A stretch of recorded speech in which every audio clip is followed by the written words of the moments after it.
Бела Воче е Творчество. Бела Воче е кауза. Удовлетворение. приятелство. Как започна всичко? С желание за изява от всички нас. Започна спонтанно.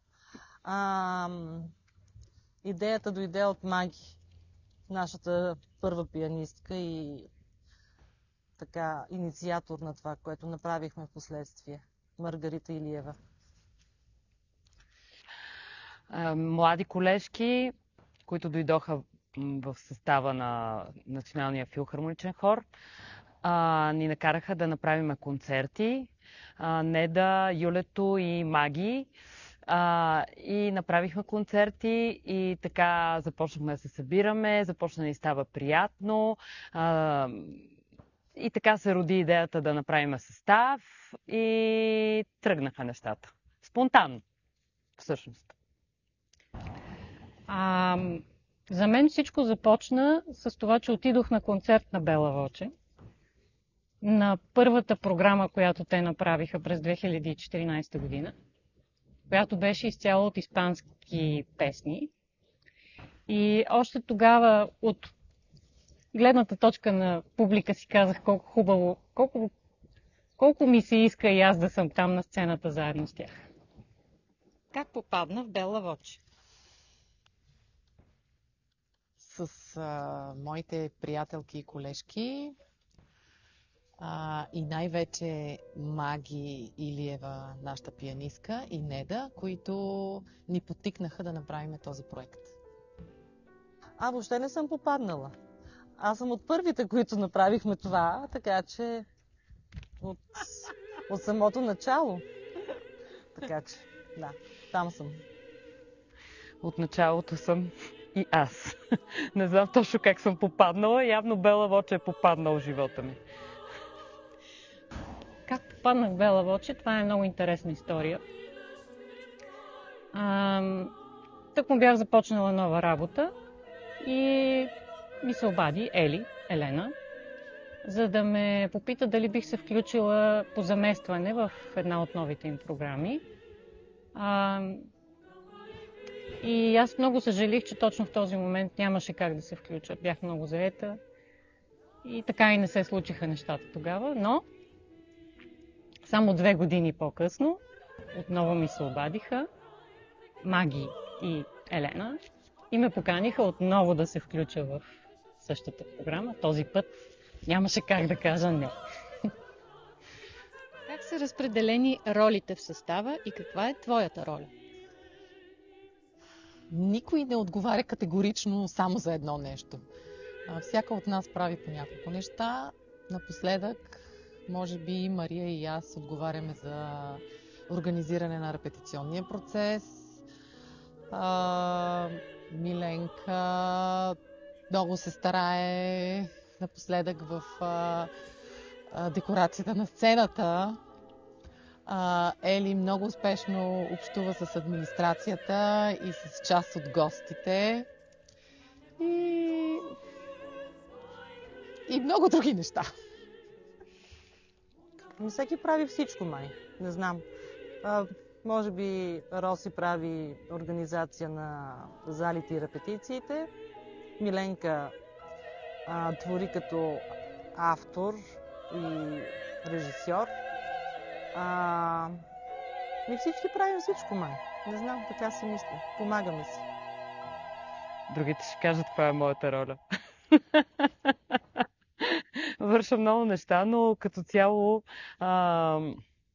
първо ролята ми е да си науча работите, нещата, които трябва да изпея и изтанцувам, и изиграя и така нататък. И да организирам репетиции и да разговарям с всички, от които зависи това. Всъщност мога да кажа какво не правя. Не измислям концерти, примерно, такива неща. Програми не измислям. Такива работи. Но ако трябва да се букнат репетиции, ако трябва да се говори с някой друг пианист, нещо, това, онова, такива работи. Елена разговаря с администрацията, иска пари, получава и се. Роси прави други неща. Миленчето измисля много хубави програми и наистина ни режисира много успешно. Не знам за нея дали е много приятна тази работа, защото ние сме трудни, но като цяло това е в общи линии. Ами бих казала, че всяка една от нас си има някаква задача в състава. Може би Роси и Мария са тези, които по-скоро се занимават с административната част, да кажем, с организация на зали, на репетиции и т.н. Разбира се, помагат ни, когато правим нещо с декорацията на сцената или когато нещо друго трябва да се организира от страна на филхармонията. Ели също се грижи за това да има комуникация с филхармонията. Докато моята задача, да кажем, се състои по-скоро в творческата част. Напоследък бълвам идеи, които някои от тях по-добри, някои, разбира се, не толкова качествени. И винаги се радвам, когато те се приемат от моите колеги. Така, моята работа е по-скоро творческа. Как ме промени и какво научих за 10 години Бела Воче? Научи ме на търпение и на работа в екип категорично. Ами как ме промени? Научи ме да работя в екип, да се съобразявам с останалите, да правим програми заедно. Как ме промени? Научи ме на работа. Мисля, че абсолютно всяка една от нас е променена. От началото до края, до още и още има да се променя. Първо като начин на работа, ние не само пеем, ние играем. Освен това, правим много различни неща като музика и пеем мюзикъл, пеем барок, пеем романтика, срещаме се с много хора. Всичкото това нещо те променя. Освен това, някакси като дисциплина, като организираност, може би съм станала по-дисциплинирана. Има какво да се желая, защото много си играя с телефона по време на репетиции и ми се карат и си правя селфита. При мен годините са 6, но за тези 6 години се научих на търпение преди всичко. И се научих да бъда по-спокойна, да не приемам всичко толкова лично и да работя в екип, което всъщност е най-важното. Кои са любимите ти 3 програми и защо? Кабаре Модерн, защото с този проект направихме за пръв път цялостна програма от край до край, с сюжет, с осветление, с танци. И наистина това беше нов етап в нашата работа. Летни нощи, защото аз предложих този проект. И може би Ладонна е мобиле, защото Милена, която предложи този проект, след като вече участваше с нас в няколко програми, беше направил подбор на персонажите, така че да отговарят на всяка една от нас най-добре. Първо Кабаре Модерн, мисля. Защото беше много различна програма от това, което бяхме правили до този момент. Имаше танци, което беше за първи път в наша програма. Имаше хореограф, което беше за първи път и беше трудно от това. Първия спектакъл, в който така се наложи да танцуваме, което също беше трудно, но което пък ни научи на много неща. След това втория любим Летни нощи. Комбинацията от Берлиоз и Доницети беше неочаквана. Тези два цикъла песни. Беше контрастна и трудна. Третата любима, може би Ледона е Мобиле, мисля. Да. Кабаре Модерн, разбира се, защото тя е първата, с която ние отворихме тази новост, концертен спектакъл. Но пак спонтанно стана. Ние не знаехме, че ще трябва. Това беше първата програма, която трябваше да си учиме песните наизуст, защото трябваше да играем. Така, втората Ладонна е Мобиле. Лично за мен съм еврейска учителка. Много ми харесва ролята, която там играя. Освен това имам един страхотен танц с Росен Канев, който правихме. И много така, въобще ме кефи цялата постановка. И също Дежа Вю, защото я правихме на открито, мисля, първо. И същото това Дежа Вю го правихме за, мисля, 5 години ли беше? Да. И също така го правихме като в пандемията, един много труден период, който в крайна сметка можехме да направим това нещо, да се снима в зала България, със съдействието, естествено, филхармонията го поиска от нас и то се излъчваше онлайн, нали? Имаше такива концерти, онлайн концерти. И всъщност това беше програмата, която ние направихме и се излъчваше в този период. Всички програми са ми любими, но може би любимите три са на първо място Летни нощи, защото музиката е прекрасна. Комбинацията от Берлиоз и Доницети е малко неочаквана, но всъщност доста любопитна. Много се забавлявахме по време на репетициите и винаги се забавляваме по време на концертите в тази програма. Втората програма, която бих изтъкнала, е Ладона е Мобиле, защото това е първата програма, която аз измислих и поставих с Бела Воче. Защо ми е любима? Защото в нея има много театър, защото работихме с момичетата по персонажи, по истински роли.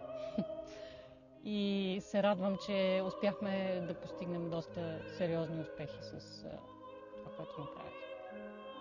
И третата програма, която на мен ми е любима, е Живот човешки, защото съм израснала в оперетата, защото това е моя свят и беше истинско удоволствие и до някъде чест да посветим този спектакъл на голямата Мими Балканска. Най-много съм се смяла, когато Стефан Петков е на сцената и прави смешки и аз трябва да пея с гръб, за да не ме гледа публиката как рева от смях. Много пъти съм се смяла. За съжаление, или не знам, аз съм се смяла много на сцената до сълзи. До сълзи. Веднъж се смях много, защото Росо се завря в устата ми, за да види текста на Терцета, който пеехме от Цигански барон. Така че пеенето премина в смях и сълзи. Но имаше много такива случаи. По принцип винаги се смея. Даже сега ме предупредиха да не се смея твърде много.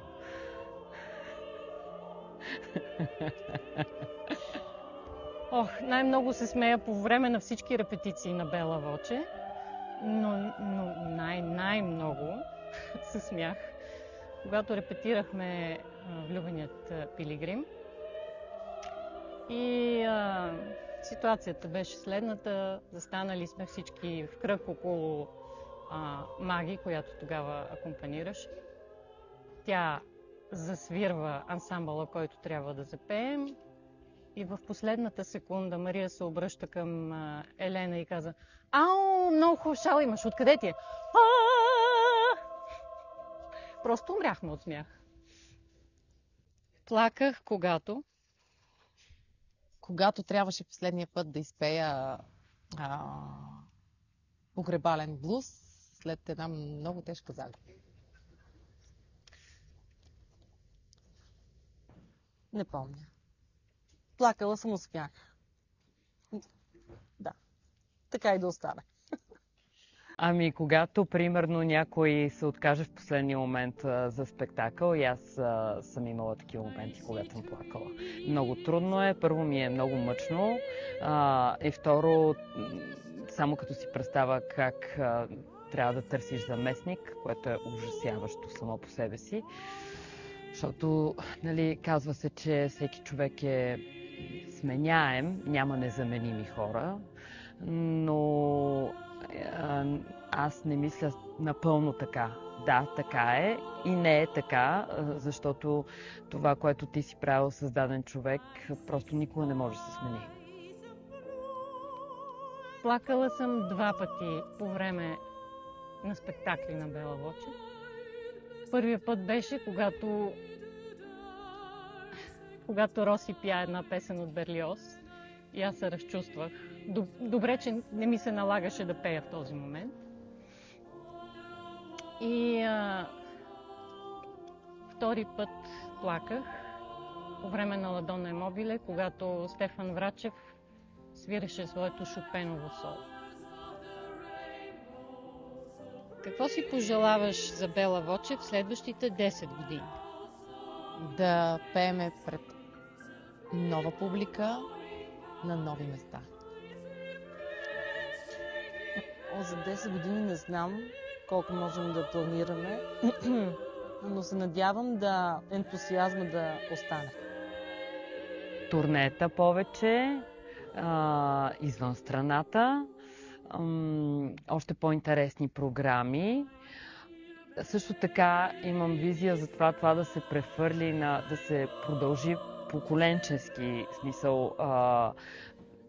Идеята да остане и примерно след 10 години да се поеме от други и да продължи този формат на... Защото това, което правиш, трябва да е по-голямо от тебе, за да остане. А когато то е по-голямо от тебе, то тогава остава във времето. За Бела Вочев си пожелавам повече публика, по-млада публика и по-големи сцени. Какъв е твоят танц? Моят танц е танго. Може би валса. А може пък и тангото, не знам. Искам да кажа кючек, но дали е? Моят танц е свинга, защото е хем земен, хем акробатичен. Очакваме ви на 1 декември в зала България в 7 часа. Тогава какво ще има? Покана за танц. Юбилеен концерт 10 години Бела Вочев. Камерна зала на 8 декември в 7 часа отново. Очакваме ви!